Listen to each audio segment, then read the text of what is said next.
A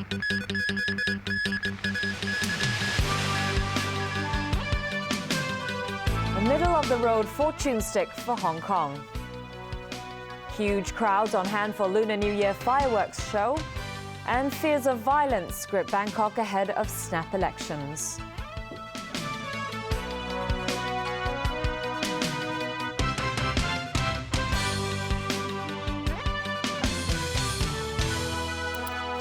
Good evening. It's a fortune stick that says the people of Hong Kong should not do bad things to harm the city. On the second day of the Year of the Horse, Hung Yee Cook Chairman Lau Wong Fat picked a stick that's considered middle of the road. Rachel Leung has more. What's in store for Hong Kong in the Year of the Horse? Every year, that's what the head of the rural body, Hung Yee Cook, tries to find out on the second day of the Lunar New Year. Cook Chairman Lau Wong Fat today picked a fortune stick for Hong Kong at Che Kung Temple. Stick number 4 is considered middle of the road. According to the fortune stick reading, the people and the government of Hong Kong will have to work together to do what's right and good for the city. And people must be confident to avoid anything negative happening to Hong Kong. Lau said whether anything good or bad happens depends on the individual. He added that people must not do things that would bring them trouble. When asked if that refers to the proposed Occupy Central movement, Lau said that's not stated in the fortune stick. Large crowds were on hand at the temple for much of the day to make their wishes. And what did people wish for? Maybe for good luck for my new year or healthy new year for my family. Yeah. I'm asked for my school and my learning. My brother's the Year of the Horse and I'm the Year of the Snakes. So my bad luck is finished. He's still starting. The atmosphere here at the temple has been made even more lively with thunderous drum rolls throughout the day, as beating this drum is said to bring in good luck for the rest of the year. Special arrangements will be in place for those looking for good fortune. The temple was closed at 6 p.m. for a few hours before reopening to the public all night tonight. Rachel Leung, TVB News. Tonight, huge crowds are on both sides of Victoria Harbour for another Lunar New Year tradition. A spectacular fireworks display will begin in less than half an hour. Vicky Kung is standing by in Tim Sa Choi to tell us more. Vicky, what's it like out there right now? Hi, Diane. Everyone here is anticipating the moment when the clock strikes 8 p.m. And organizers will light up at least 6 tons of fireworks to create a display that's 1 kilometer long and 300 meters high. The 4 barges responsible for burning the firecrackers are now ready in the harbor, ready for some screams and wows. In celebration of the Year of the Horse, Hong Kong will host a pyrotechnics display at 8 tonight. Some revelers arrived in Tim Sa Choi hours before the show starts to try to secure the best seat in the house. From Indonesia! I want to see the fireworks. Very relaxed Chinese New Year. It's on my to-do list of life goals is to see the Hong Kong fireworks at the harbor. So I'm fulfilling a life dream today. We are from France. Some people say that it's amazing, so we want to see it too, and so we came. For the first time, the show will open with a montage of lipstick marks to smooch the city skyline. Also special this year, fireworks patterns related to the Year of the Horse. Horseshoe-shaped sparklers will light up the city at the end of the spectacle, accompanied by William Tell Overture and the lucky word, win. The whole performance will last for 23 minutes. Police have implemented special crowd control and traffic measures. The area near the Hong Kong Bypass, Salisbury Road, Nathan Road and Canton Road has been closed off since 6 p.m. Some bus services have also been suspended. And some streets in Tim Sa Choi will be sealed off to facilitate the dispersion of crowds after the fireworks display. Across the harbor, there are road closures in Wan Chai too. The Marine Department has also reminded the public to pay attention to safety if they are out at sea tonight. Now, safety always comes first. People who are on vessels are advised to put on their life jackets at all times. Police are also advising people to follow their instructions when entering and leaving the viewing spots by the harbour.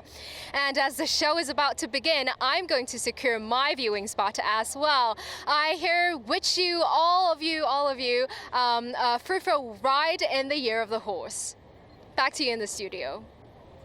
Thanks, Vicky. That was Vicky Kung reporting live from Tsim Sha Tsui. To other news now. The Tourism Board wants to attract more non-Chinese visitors to Hong Kong. Their focus is on travellers from the emerging economies, such as India and Russia. Evelina Leung reports. Svetlana is from Moscow. This is her first visit to Hong Kong. And I was amazed to see so many nationalities, so many cultures present in one city, and it's also very beautiful. Also from Russia, Lyudmila had nothing but good things to say about the city. Hong Kong, very good transit city for another country, for another city.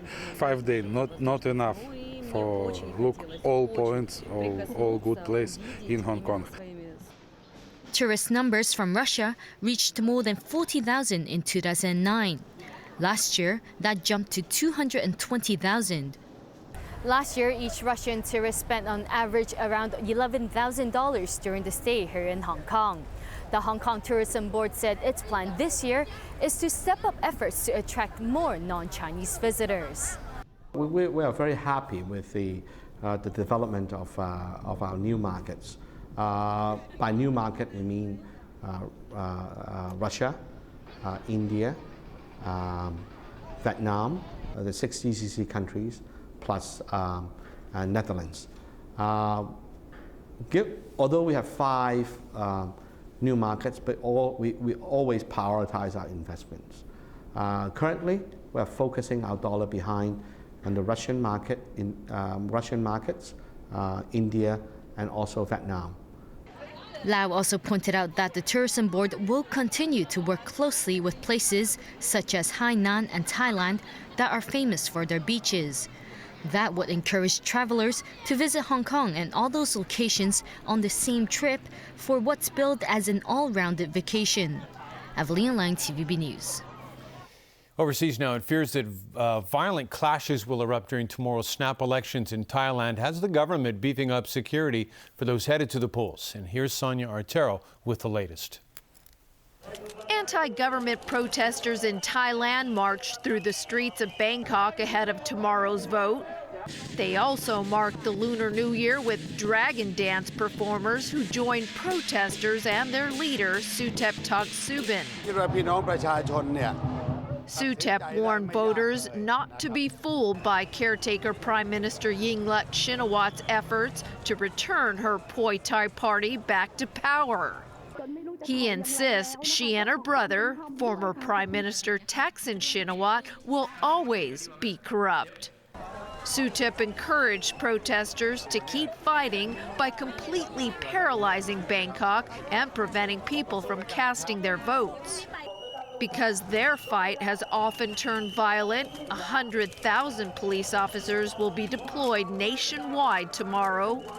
And the army is putting 5,000 soldiers in the capital to boost security.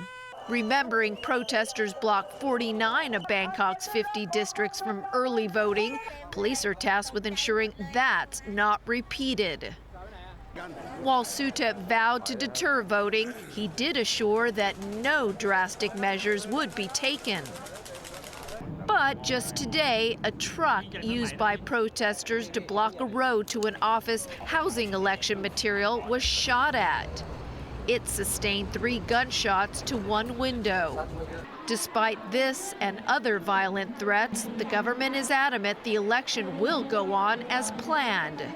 Officials continued preparing ballot boxes to be distributed at the various polling stations. A small group of pro-government red shirt supporters also took to the streets to encourage Thais to exercise their right to vote.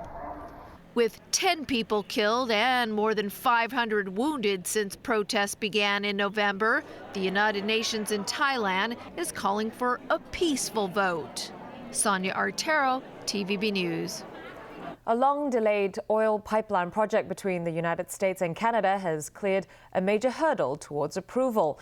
A U.S. State Department report showed no major environmental problems in the proposed Keystone XL pipeline. Alan Booknear reports. The $7 billion project that would run almost 2,000 kilometers from Canada's tar sands in Alberta to a hub in the American state of Nebraska has become a symbol of the debate over climate change. U.S. President Barack Obama blocked the Keystone XL project 2 years ago, saying he didn't have enough time for a fair review.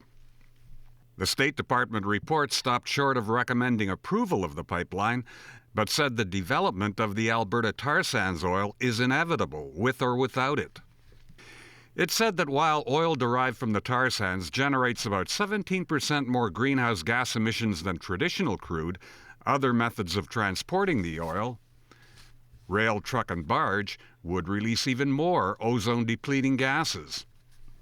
A State Department spokeswoman stressed the findings were only a step in the process, and Secretary of State John Kerry would now consult with 8 other government agencies. There's a comment period for the relevant agencies of up to 90 days. There's no deadline for Secretary Kerry to make a decision, and for Secretary Kerry, climate and environmental priorities will of course be part of his decision-making. The report dismayed environmental groups. It's putting down infrastructure that will last for decades, that will help get some of the dirtiest fossil fuels to market. And we don't want to be building that in that direction. We want to be building the infrastructure of the future, which is wind, solar, and geothermal. The Keystone Pipeline is favored by most Republicans and could present pressure for Obama in the 2014 congressional elections in November. Several vulnerable Democratic senators also favor the pipeline at a time when the Democrats are struggling to maintain control of the Senate. Alan Booknear, TVB News. And when we come back, stalemate in Syrian peace talks in Geneva. Mass protests down under against the killing of sharks. And a world record by a 102-year-old cyclist.